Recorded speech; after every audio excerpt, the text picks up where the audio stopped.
Chapter 42. The Hero and the Princess. When Von Aberus found its place on the mountain range, when Urbosa returned to her vigil on the divine beast, when its crimson light was trained in the heart of Hyrule Castle, Zelda rode out and met Pi in the desert. They spent an hour in companionable silence, each keeping their own counsel, and at sunset they rode for Gerudo Town. They arrived to almost incomparable jubilation, in spite of the light damage that was still visible throughout the town. Every woman there gathered, be they Gerudo or otherwise, was involved in a massive celebration lauding Riju's triumph over the monster that had plagued the divine beast. The two of them made their way through the crowd, to the inn, where their room was still being held for them.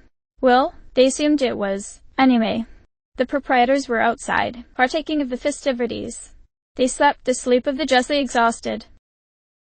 The next day, they were retrieved by a messenger from the chief, and asked to report to the audience chamber as quickly as possible.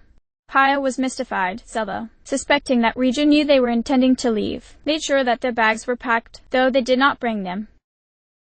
As once before, the chamber had only 4 figures in it: Riju, Wuliera, Zelda, and Paya.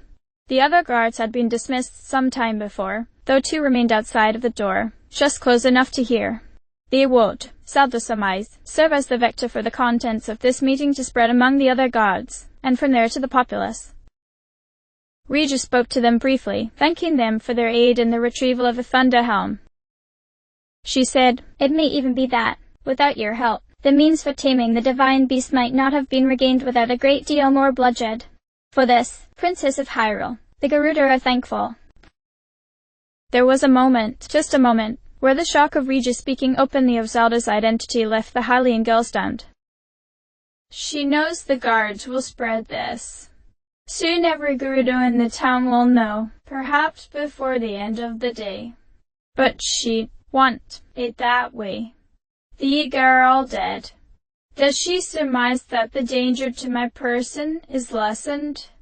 Or is that not really the point? Now that the divine beast has been tamed, there are no immediate threats that face Gerudo Town. And so, as you have lent the Gerudo your strength, the Gerudo will lend you our own." She motioned with her hand, and Wuliera retrieved the Thunder Helm from its raised dais. "The Thunder Helm contains the power of our ancestors, and all the strength of our long-held grudge against Ganon. In the name of the great Urbosa, and for all the Gerudo who have struggled against the calamities Tinus evil, bear the Thunder Helm as a symbol of our renewed sisterhood. I am sure that it will be a great help in bringing the beast to its knees." Zelda had trouble keeping up with how many layers of conversation Riju was carrying on. The messages she meant to convey to Zelda and Paya were certainly different from those being communicated to the gods outside, and different again from Wuliera, and different still from the secret truths the chief was reserving only for herself. The question almost asked itself, "You have only just regained this power, great chief. Can it be safely lent out?" Riju's answering smirk would have been haughty, save for its thoughtfulness. "The Yiga have been neutralized, and the divine beast Von Aberus is once more the ally of our people. As of now, your need is greater than ours. Should some new threat arise..." Here, Riju held up her hand. Here was the real reason no guards were present. They could not see how her expression twisted with effort. Eyes squeezed shut as she held her thumb against the pad of her middle finger, sweat glistening on her brow and nose. Power gathered in the room, a whisper of power that built slowly to a word. Riju was shaking with the effort of summoning it, much less marshalling it. The chief of the Gerudo snapped her fingers. The sound of the lightning bolt that blazed to life and winked out between her fingers was small, like the bolt itself, there and gone, but it echoed in the acoustics of the audience chamber, rumbling like the promise of a storm. Riju nearly slumped into her chair, then straightened her posture. "We will be able to attend to it." So were Zelda and Paya granted the Thunder Helm. Wuliera, expressionless, wordlessly gave to them the armaments of the great Urbosa, the scimitar of the Seven and Daybreaker, the finest short sword and shield in the realm. They were granted their leave, and left.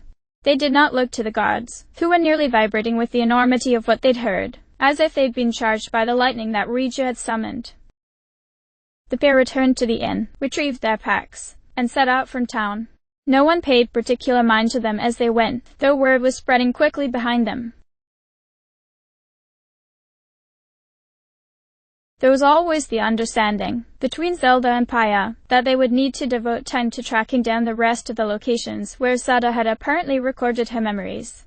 They spent some time talking about that, as they walked under the morning light, stopping briefly in Karakara Bazaar, talking to Miffer and Urbosa, thinking of Dark, nearly meeting Link. All of these things had convinced Zelda that she needed to gather those memories as quickly as possible.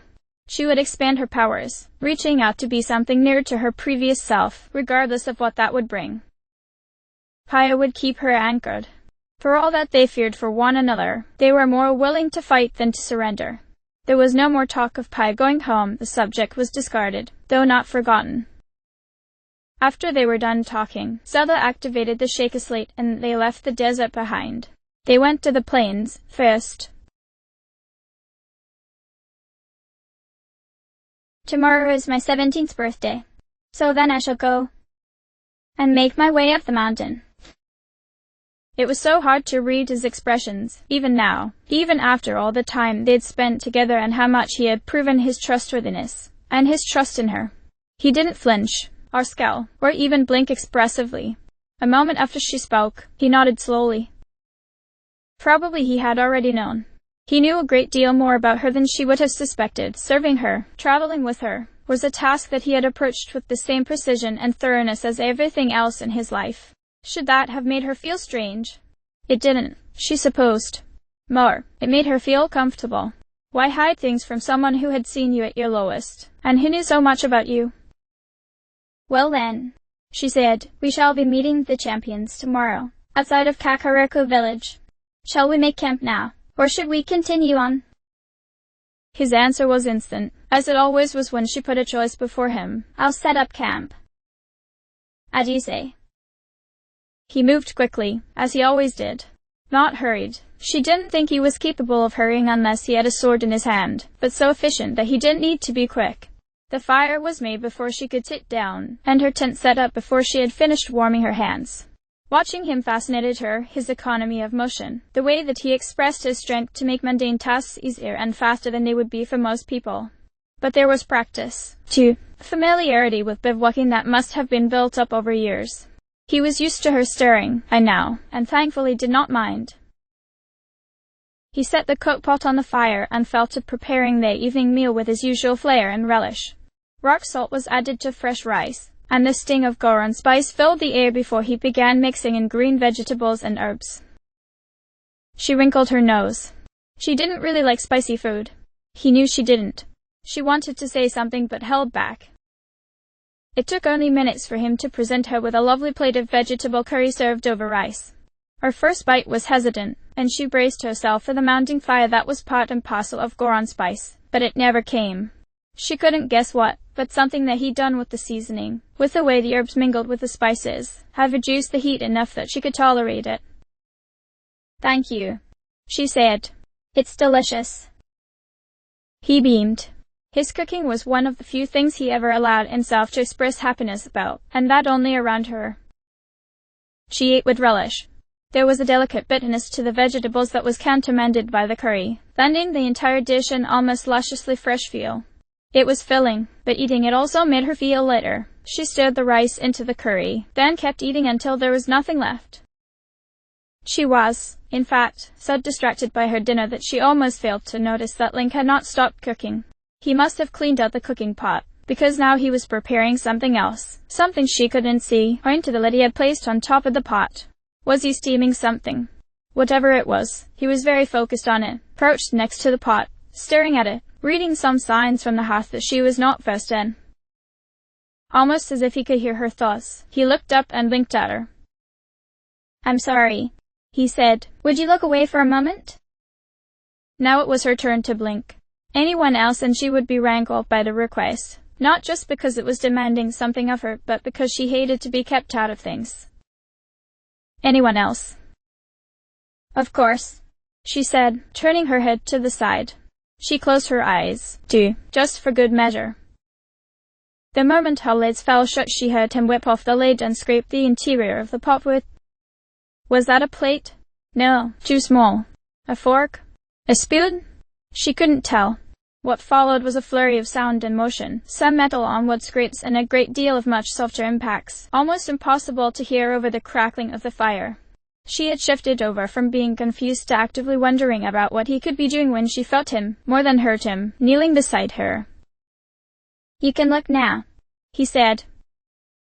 She did, carefully turning her head rather than her body so as not to knock against whatever it was he was holding. And she stopped short, and stared, and blinked.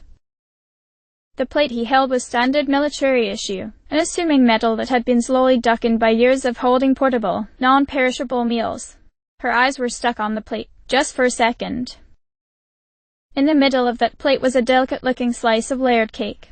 The cake itself was very lightly colored, and its 2 layers were separated by whipped cream in which were set fresh wild berries. The cake was topped with that same cream and decorated with sliced wild berry, shaved roasted apple, and delicately portioned pieces of banana. It was like something out of a cookbook. It was something she would have been impressed by if she'd been served it in the castle. "How did he make this out here? How did he know that I like fruit cakes? Did he ask the chef? How? Why did he?" She asked none of these things. She blinked at the cake, then slowly raised her eyes to look at him. He wasn't grinning, now. He was serious, as serious as he was about almost everything. "We may not have the chance tomorrow," he said. He inclined his head to her. "Happy birthday." It was the first time she'd heard those words in longer than she could remember. She took the plate from him. He took up his own, piled high with the scraps he'd cut away to make the presentation of her piece as nice as it was, and the two of them ate cake together in the light of the fire. The greatest danger in this journey to reclaim the past was how the past had changed. Zelda and Pia both understood that the world had been still somewhat in the wake of the calamity, like a person lying dazed on the ground after being struck on the head. Still, like that body, the world moved. It lived. It breathed. It bled. They had been avoiding the memory that lay waiting in a corner of Hyrule Castle. There were too many dangers, they had agreed. Anna might detect Zelda, and then the entire journey would be for naught, battle joined too early. There might still be monsters lurking in the ramparts, though the reports of those brave and foolish adventurers who had plundered the castle for treasure suggested that only the Guardians stood watch over it. The sound of the hero battling Ganon was reportedly otherworldly, like an army of ghosts locked in eternal battle with each other, falling and rising and fighting and falling without cease. To come near to such a battle, to be within range of it, to know its physical reality when Zelda had worked so hard to distance herself from it, that was its own danger, too. But they could not avoid it forever. There was power waiting there, Zelda's power, and she would not be complete without it. After retrieving the memory of her birthday celebration, Zelda decided that now would be the time.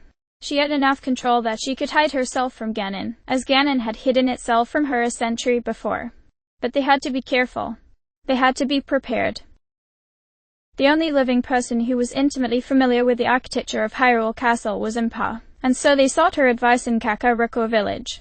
The elder did not even have to look at the photograph. She had glimpsed its contents briefly during their prior visit, and had marked it as taking place on the walk that linked Zelda's bedroom to her laboratory.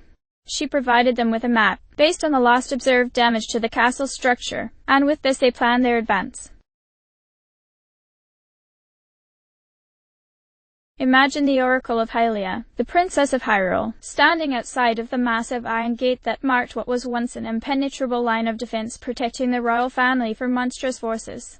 She and her companion both wore stealth suits, both of them holding to the shadows to keep out of the eyes of the guardian sentries. She could have turned the weapons to her side, yes, but even that minuscule flexing of the power might have been dangerous while so close to Ganon. Imagine looking up at the face of the place that had once been home, and feeling not an inkling, not a ripple of the meaning that the place must once have had. She had known Urbosa before she remembered. She knew Link more than her memory told. She knew the voice of the goddess before she had ceased to dream, but when she looked up at the gate of Hyrule Castle, she felt nothing.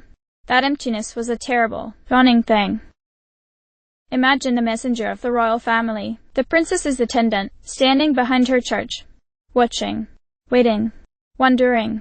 She knew the path they would take, how to reach the fated rampart while minimizing their exposure to guardians, but she thought very little about that as Zelda stared up at the gate. You see, she was, as was often the case, thinking about Zelda. The oracle's ears were stopped up with wax so that she could not hear the din of the hero's struggle against the darkness. As strong as she was, as brave as she was, as wise as the world needed her to be, Zelda still did not fully trust herself to resist the challenge of her heart. Paya was under very strict orders, both from Zelda and from her grandmother, to make sure that Zelda did not fall to battle with the calamity before she was ready. It was why Paya was wearing the shake slate on her hip. It was why she was planning the best way to subdue a person with effectively limitless strength. It was why she could not focus on anything else at all. She could hear the battle, you see.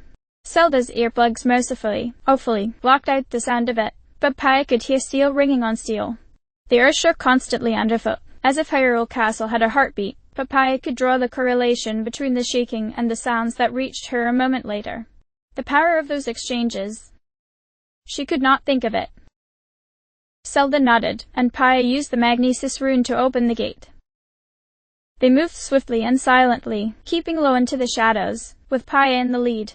They made for the interior of the castle, taking the front path because it was littered with the destroyed remains of the guardians that had attempted to interfere with the hero as he drove Ganon back into its prison. It would have been faster to approach from the southwest, to climb up through the castle's dungeons, but that path had many more intact sentries and they could not run the risk of fighting them. Many times did Paya look back to make sure that Zelda was still there. Many times did Zelda nod. There was no building impatience between them. Paya was justified in her caution, and Zelda was justified in hers, too. They would not have blamed each other if things had gone down dark paths. When they reached the level of their destination, Paya believed she could hear Link's voice beneath the din. She could not be sure. Of course, she did not know what he sounded like. But there was something there, an exhalation that kept in perfect rhythm with the ringing of the sword, faster than a heartbeat. She thought that it was him. She prayed that Zelda could not hear. They passed through the room that had once been Zelda's. Neither felt anything there, though they spent a moment looking around. The room was spacious and fine, and there was a spectacular bow hanging above a dilapidated fireplace that they took for their use. Otherwise there was nothing that spoke to either of them. Zelda was not the woman who had lived in this room. Paya did not know that woman, either. The princess found a diary on a desk, traced her fingers across the cover, and left it undisturbed. Apparently, the record of her past heartache was the one thing about which she was incurious.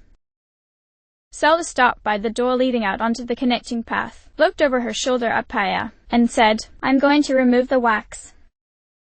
Paya crossed the space between them before the word, wax, was out of Zelda's mouth, grabbing her charge's wrists and pinning them to the wall.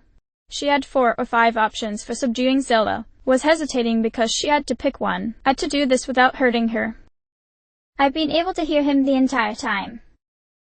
Stillness, in that room. She is very clever and she may be trying to argue her way out of this. Push her down. But when she spoke, Zelda's voice did not waver. Her expression was pained, though not panicked. He is exhaling every time he strikes, inhaling on the offbeat.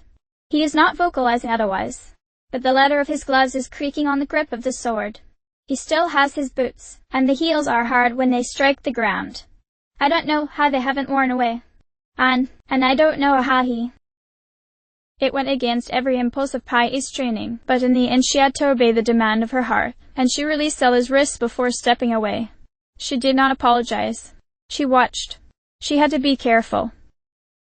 Zelda reached up, removed the wax plugs from her ears, and tilted her head, closed her eyes. Listened, with the same pained expression. I'm sorry. I should have told you before. I've been able to hear him since we came to the gate, as if he fills this entire castle. The fighting is so loud. I hadn't realized. There's so much I hadn't realized. Zelda. The oracle held up her hand, shook her head. No. I will not go to him. I can't. Rivali is still waiting for us. I haven't recovered my memories. I don't have the power under control. She took one long, cheeky breath. I'm not ready. She went out through the door. Paya followed her. Zelda no longer needed the visual references from the shake slate, not really. She found the spot where the picture had been taken, looked around for a moment, and then a golden light shone from her eyes. Zelda remembered. Kaya waited, facing the sanctum, arms crossed, ready to act should the castle shift under their feet. Heir to a throne of nothing. Nothing but failure.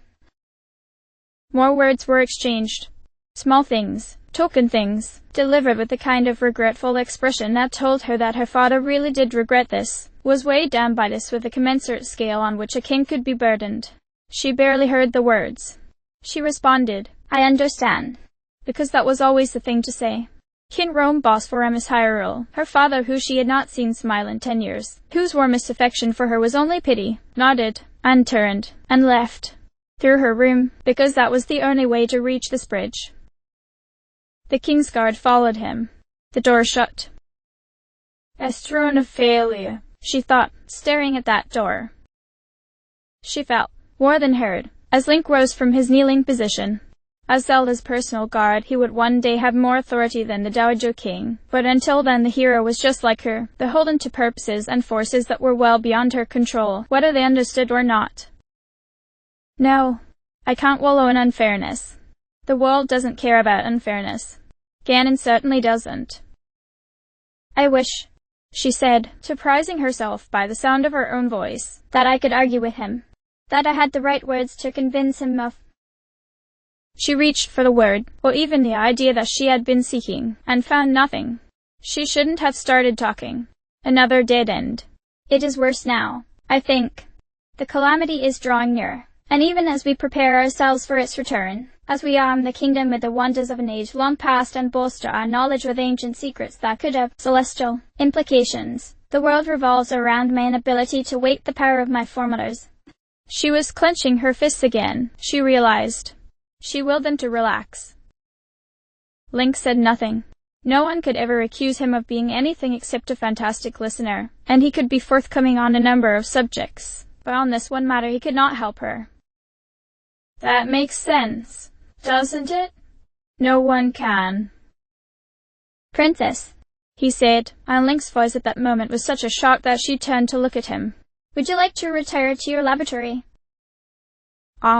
He was trying to help her into a place where she could feel safer, more secure, less likely to be intruded upon. And that was fair. Her father had only stepped foot into her laboratory once, 2 years ago, and been so taken aback by the diagrams and formulae on display that he had never set foot in there again, regardless of his mood. It was still a laboratory, now, but it was more of a sanctuary. Perhaps she needed sanctuary. Yes, she said. I have preparations to make before we travel to Akkala. He moved ahead of her, holding the door and shutting it behind them. The air in the laboratory was cooler and sweeter than the air outside, redolent with research dust and wilting flowers. She ignored that, all of it, for the moment that she stood in the center of the lab and looked around. There were mistakes to be corrected, which was something she relished. Based on her observations from today, she had miscalculated the top speed at which the different segments of her guardian could independently rotate, sometimes in opposite directions. She walked over to a blackboard, taking up a piece of chalk and adding new figures while changing others. It was an interesting discovery to make, because it implied that the power core and the actuators driving the rotation weren't a closed system. Otherwise the weapons wouldn't be able to fire while they were out of alignment. Perhaps there were only certain alignments that could be utilized for deployment of the weapon systems. But no, even then there would need to be an open system on the base level so that the dependent pods could latch onto them from any direction. Her new notes filled up most of a blackboard, and she cleaned a second one to fill up with her mechanical theories. There's still so much to learn, she said to Link, who was listening very well, as was his wont. Do you know that our tools aren't really up to the task of disassembling the Guardians? One would think that with machinery the complex one could take them apart along seams or points of structural weakness or even just by undoing the fasteners that were used to finish their assembly, but from the outside there don't seem to be any. We've known the entire time that their material construction was beyond our modern means, but it's only recently come to light that their method of construction is perhaps even more advanced. It's not enough that no weapon in the kingdom, save yours, I would venture, is capable of piercing their armor, but that the armor has been put together by means we can't discern. It's fabulous. It suggests that there were construction and manufacturing methods in use. And she went on like that, lost in her own ideas, lost in the security of having someone who at least pretended to like listening to her. Hero wasn't here, and Robbie wasn't here, but Link could do in a pinch. Yes, of course she was using this as an escape, and all escapes were temporary, and the very temporariness of that escape gnawed at her thoughts as she went through new equations and possible manufacturing implements. She could stay that way, though, just for a little while, just while Link was willing to listen.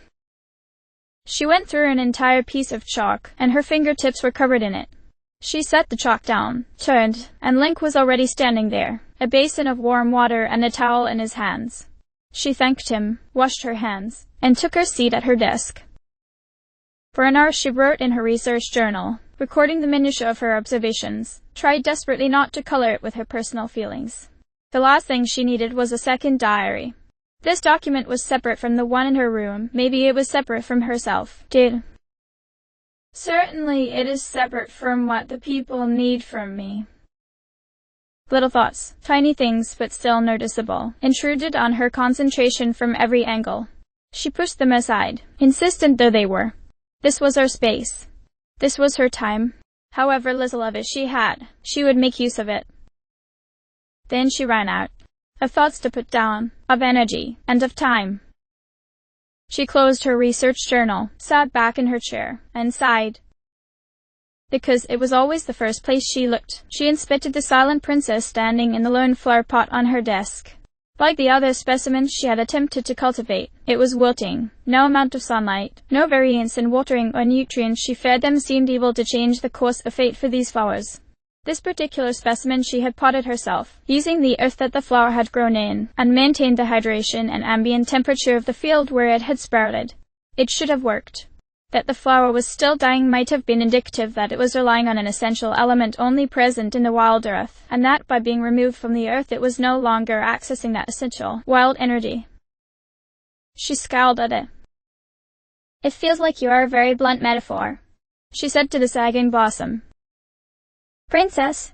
Link's confusion was, as usual, carefully restrained. Nothing. Never mind. She sighed again. Do you know where we are headed next?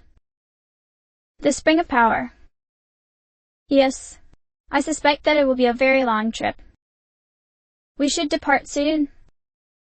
That is probably the best course of action. If possible, I would like to leave in the morning.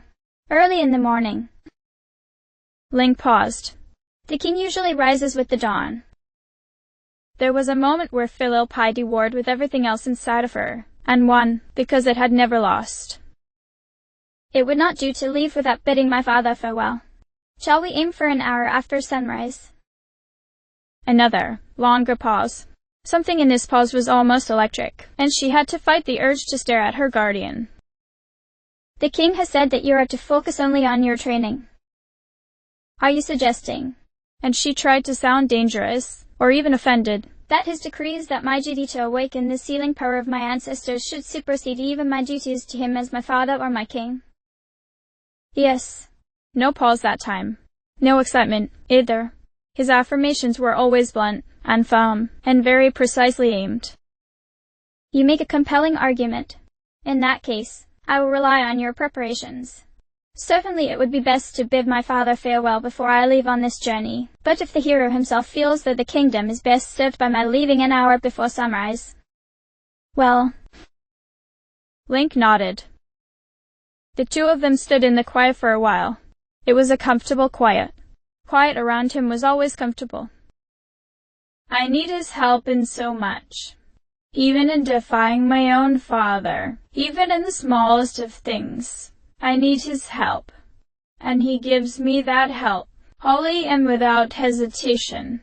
It is so easy to think of him as a face, as a sword, but he is a person. Well, good person, in a way that so few are. I must answer that goodness. I must. Link, she said, and his attention was like a physical force. It is possible that, after we travel, I still will not have awakened the sealing power. If I'm being honest with myself, that seems like the most likely outcome, as defeatist as that might sound. Thankfully, he did not interrupt her, did not try to assuage her fears or brighten her anticipation. If that should be the case, If I tried everything and gained nothing, you have my permission to leave my service. Silence. Silence like his old silence. Silence that was almost fearful. She rose, walked to the door, did not look at him. You are the hero. You have been identified as such by the Master's sword. When the time comes, if I'm incapable, then for Hyrule's sake, you must seek another answer. Something that is outside of my blood. I suspect. She breathed. I suspect that my blood is no proof of worthiness. Not in the way I would have wished. She stepped back into the light of day. He followed her, but she never looked back. She could imagine the look on his face. She never actually saw, of course. Never saw the way his eyes took in the entire environment, and especially her, and how he tilted his head as if considering the sword on his back. There was a place, south of Hyrule Castle, on the edge of the western Necluder Range. Atop a hill sat a tree, and from that hill one had a pleasant view of much of the surrounding landscape, the bridge that spanned Lake Hylia, the dueling peaks, and lush green fields in every direction. There had been monsters dotting the plains before, but the recovery of the Guardians and the cessation of the bleeding earth had reduced their populations so thoroughly that, by now, there was very little of them left. Pi had spent a great deal of time thinking about that. The last bleeding earth had been some time ago, long before the destruction of the Yiga fortress. They were overdue by several days, now. Zelda had theories about this discrepancy, mostly related to Link, but had concerned herself mostly with theory. Pio, however, had been thinking about the practical side of the problem, and what it meant for the rest of their journey. Over time, the erosion of the monster population would slow down, and then dwindle to a stop. As powerful as the Guardians were, there were probably certain monsters that they could not effectively fight unless they attacked in groups, and there did not seem to be unifying intelligence coordinating them to take down, say, however many Lionels were wandering the plains. Bokoblins and Moblins were being wiped out in all areas that had Guardians in them, and in approaching the castle Zelda and she had both noted that Hyrule Field was nearly free of the beasts. There were still regions that weren't so lucky, regions that probably wouldn't be genuinely safe until the calamity was vanquished. But the journey was, in some ways, becoming simpler. Simpler did not mean easier.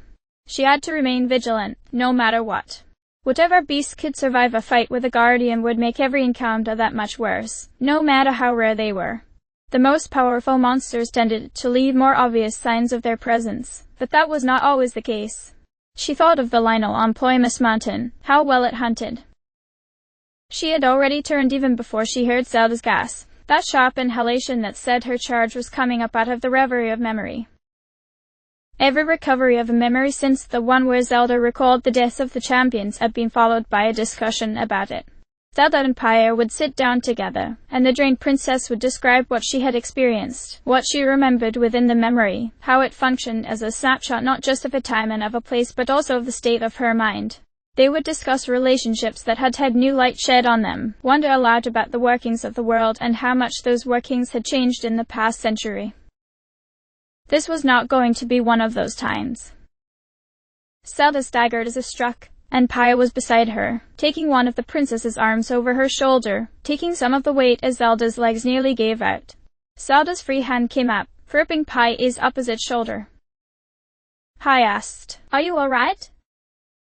"No," Zelda said, her face so pale that it seemed for a moment that she was about to be seriously ill. I'm sorry. I have to sit down." Pia lowered her gently, and Zelda sat on the ground, hanging her head between her knees. The princess was perspiring heavily and her breathing was ragged. She had never reacted to any of her memories in this way, but the short, clipped sentences followed by a kind of desperate silence suggested that she had nearly fainted. Pia waited. The breeze was cool, and the air seemed very clean right then. She watched the rise and fall of Zelda's back. "My apologies," Zelda said at last, raising her head and wiping at her forehead with the back of her glove. Telling Zelda not to apologize would not alleviate her embarrassment, so Pia remained quiet. The princess leaned her head back and closed her eyes, letting the breeze pass over her face and pull at her golden hair. "I'm all right now. It was a passing feeling." "Brought on by the memory?" Zelda nodded. "Do you want to talk about it?" It wasn't so much a question as it was a formality. Zelda's recounting was always prefaced by Pia prompting her. This time, though, the oracle shook her head. No, not this time, not right now. I do sincerely apologize, but not this one, not yet. Pi stewed in that, trying to figure out if she might hurt Zelda in pushing this subject, deciding that she had to do it regardless. Is there a particular reason why? She could have phrased it more strongly than that. No other memory had ever made Zelda react this way. Pia had trouble imagining what could get this reaction, after everything that her companion had endured in their travels. Zelda turned and considered her. The princess's eyes were enormous and green-blue and crystalline in the light, and Pia's heart raced before she could get it under control. The princess said, "There are no secrets between us." Pia nodded. "No intentional ones." Zelda's attention returned to the ground, and then she looked up at the tree where the memory had sat waiting for her. It is difficult to think of the degree to which this journey centers on relationships that I used to have. Urbosa, Mitha, Dark, and assumedly Rivali. I was different people for each of them. It's not that I tried to present a different aspect of myself to them, but that they drew those aspects from me. I answered their hearts in different ways. I think, Pia said, that we all do that with different people, even the ones we're very close to. We are who our relationships make of us, and we may be different persons depending on who we are speaking to. She paused. Is Link different, somehow? Zelda dug her fingers into the dirt, pulling out a small stone. She threw it at the tree, watched as it bounced off the bark and skipped a number of meters down the side of the hill before falling still in the tall grass. Pia waited. Finally, the amnesiac said, I don't know. So much of my memory has been about finding out how I related to people, reconstructing the past so that my world of ghosts is something tangible, something real, something I want to protect. But most of these memories about Link feel different. I know it's silly to say, but the woman who traveled with him seems so young to me, even though I am not so far removed from her. I was changing so quickly during that pilgrimage, and it seemed like he was, too. We were trying to learn about each other, and help each. She stopped, sighed. He was trying to help me. I was trying to help myself. And this memory?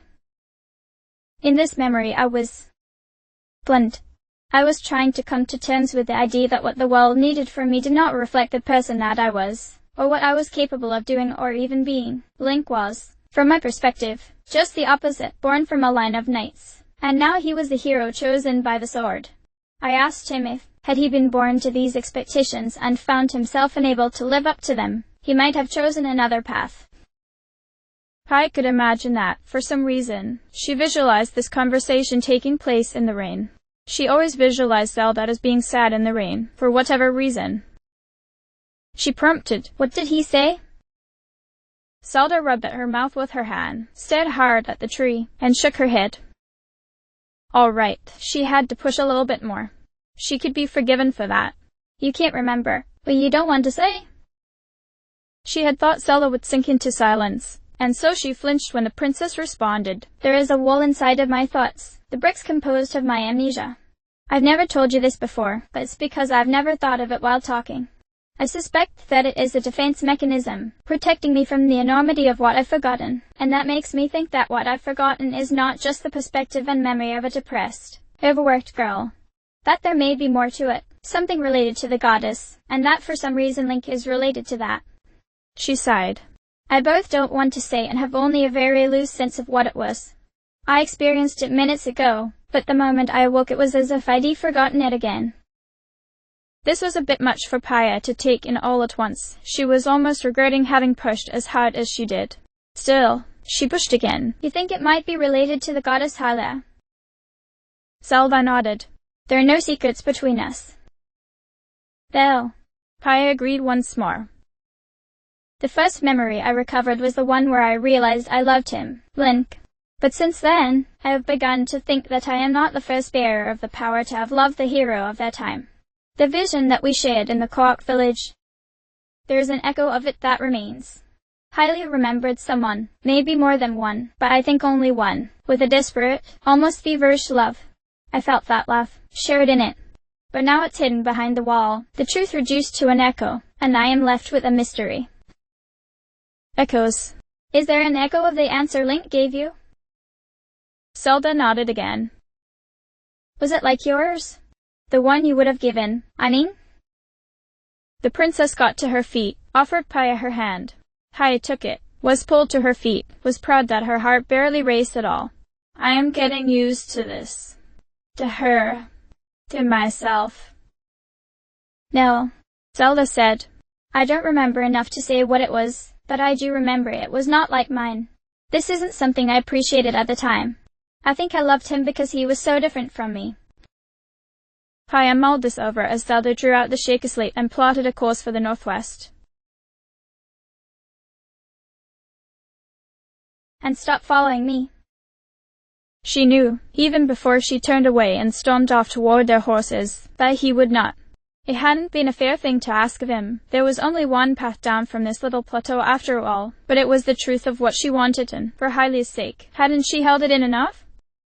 It was bad enough that she had borne the weight of his eyes for weeks, now, and nary a peep out of him to lend context or comfort or succor. Just this same silent judgment from the perfect hero who had been chosen by the sword that seals the darkness, but to have him assigned to her by her Lord Father had ended up being worse than she'd ever dreamed. He followed her, dogged her, with all the tenacity of a lost puppy who didn't know when it wasn't wanted. At least now, after having been well and truly chastised, he had the good grace to hang back far enough that she wasn't constantly walking in fear of his stepping on her heels. Not that he ever had. Of course he hadn't. He could probably be directly behind her and still space his steps so perfectly that she would never know he was there. Of course he could. What an idea, that he could fail in any given thing. She didn't even want to ride her horse, which was looking more than a little self-satisfied in the finery it had been fitted with, so instead she took it by the reins and led it down to the road. The gentle swing of its body behind her pulled on her hand, which made her feel more relaxed than she would have been otherwise.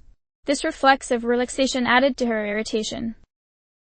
Then the sound of her horse's hoofs were joined by a second set, and she realized she'd only had maybe 4 seconds where she could pretend she was by herself and in charge of the shape of the rest of her evening.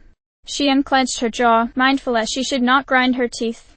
She made a point not to look back as she descended, even when she stopped partway down the trail and looked out at nothing. Let him wait for a minute, then.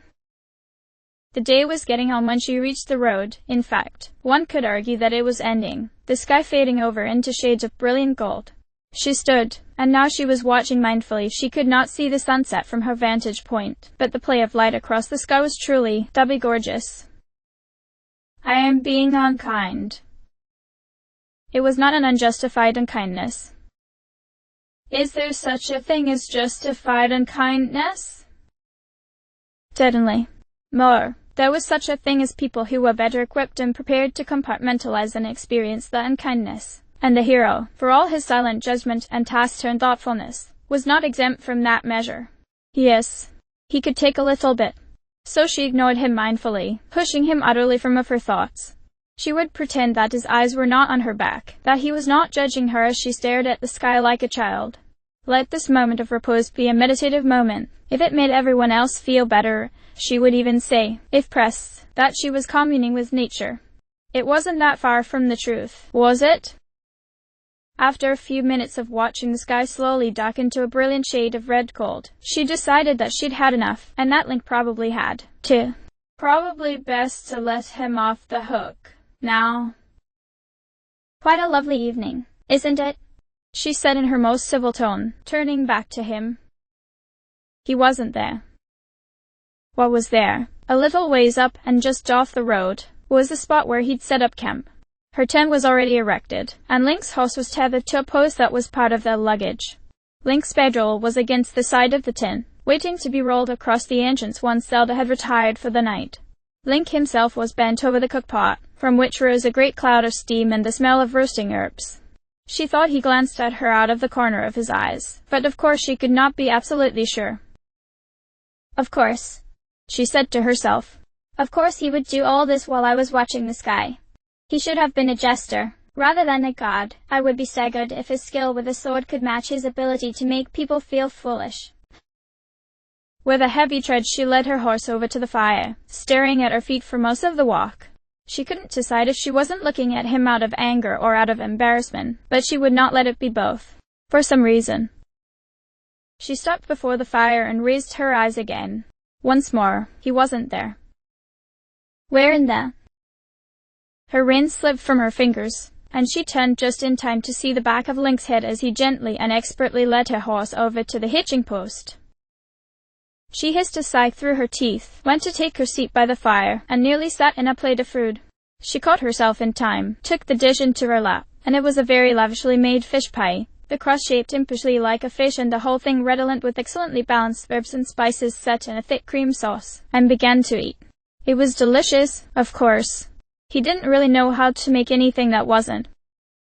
She had eaten half of her pie before she realized she was alone. The horses were resting and grazing next to the post. Nothing seemed to be askew exactly, but Link wasn't present.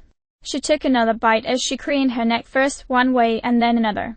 Something inside of her wanted to panic, having a sudden sense of being alone as darkness fell, but panic was the reaction of a child.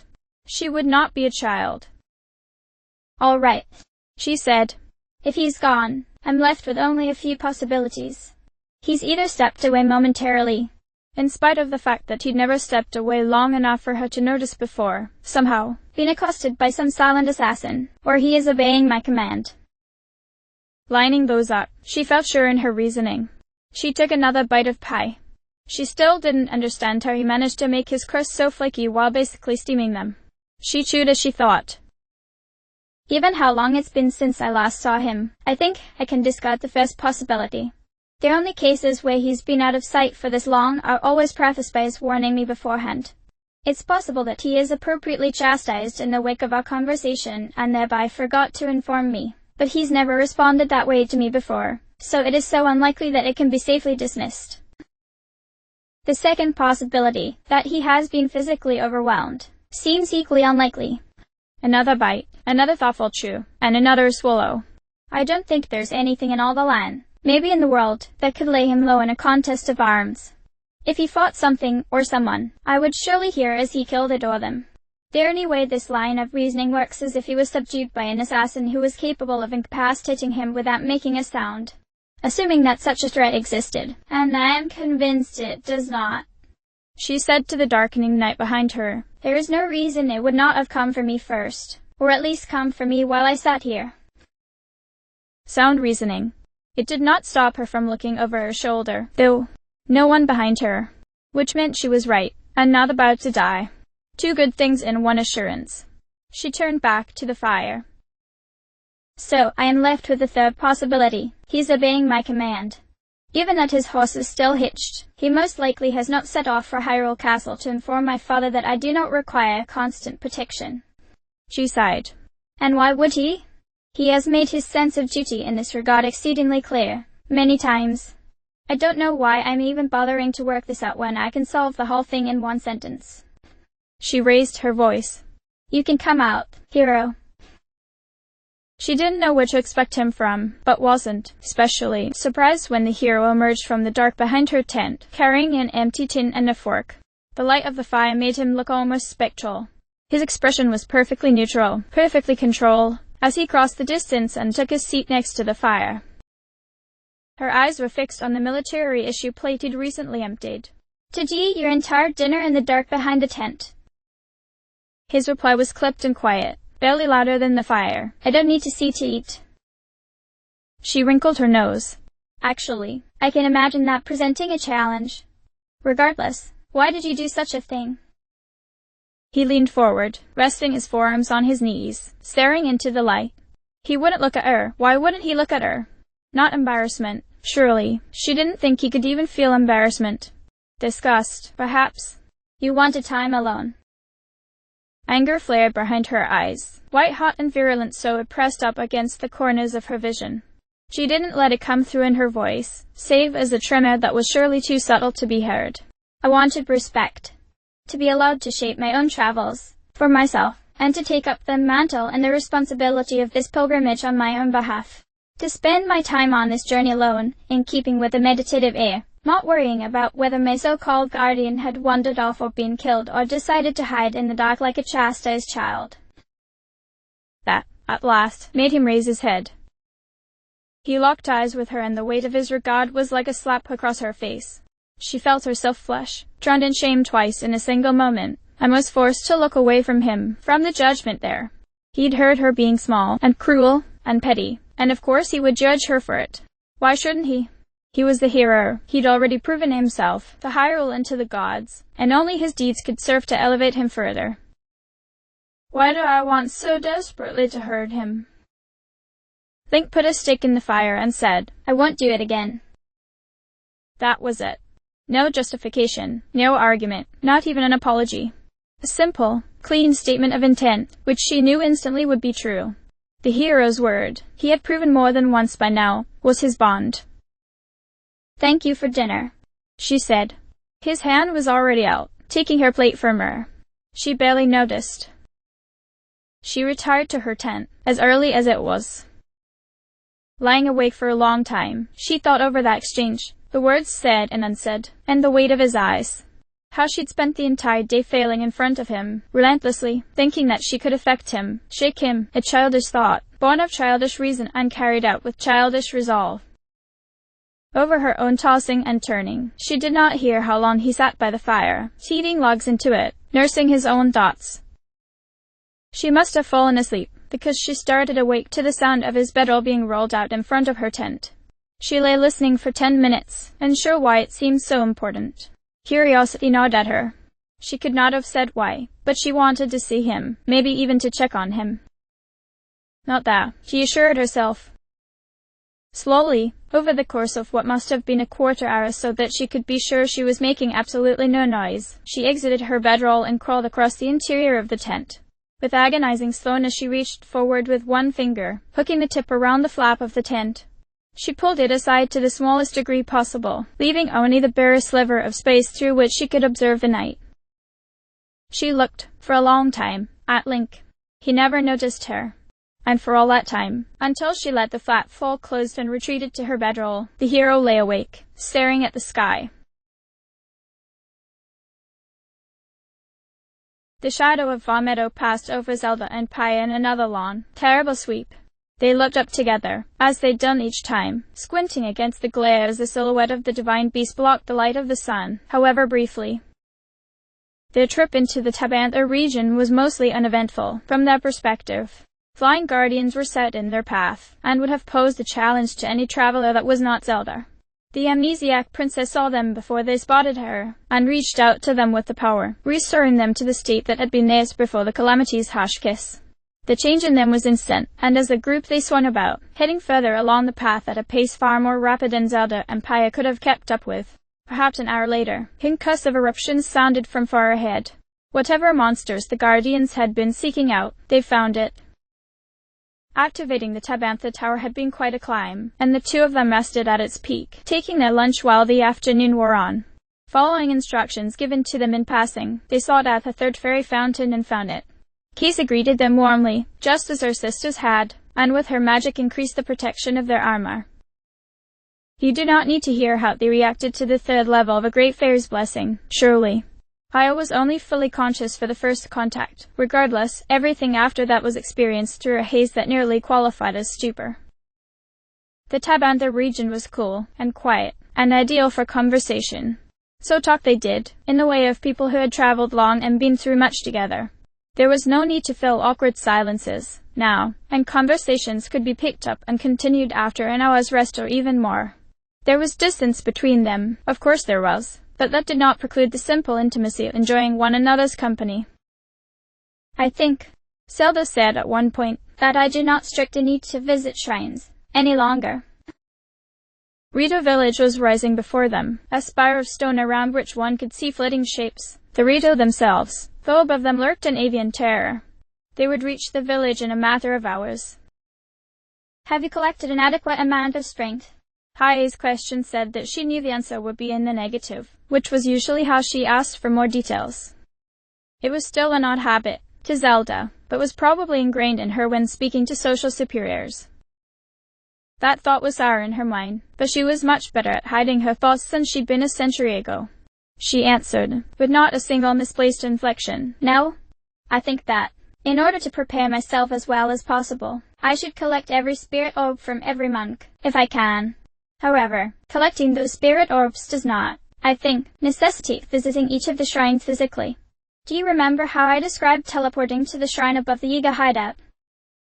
Paya nodded, which Zelda couldn't see because the Sheikah was walking behind her, but she knew Paya was nodding anyway. Discovering that distance is genuinely arbitrary in the way that Impa suggested, and that I can use Hylia's power as a conduit for information or energy in other forms, radically changes the way I can interact with the world. It would probably be best to free Rivali and marshal at least one more memory first, but if I'm right then I could be standing anywhere in Hyrule and activate the shrines, or even reach through them and commune with the monks directly. In fact, I may not be limited to. A song floated through the air as they walked, and Zelda stopped to listen for a moment. Paya stepped in beside her, inclined her head to listen more intently, too. What beautiful music, Zelda said. And nostalgic, somehow. Is that an accordion? It is. And whoever is playing it very well. They stood together a minute longer, letting the music wash over them. Well, I think that is enough waiting. Shall we proceed? Certainly. The two walked together, crossing the last stretch toward the home of the reader, as if the music was calling to them. End of chapter.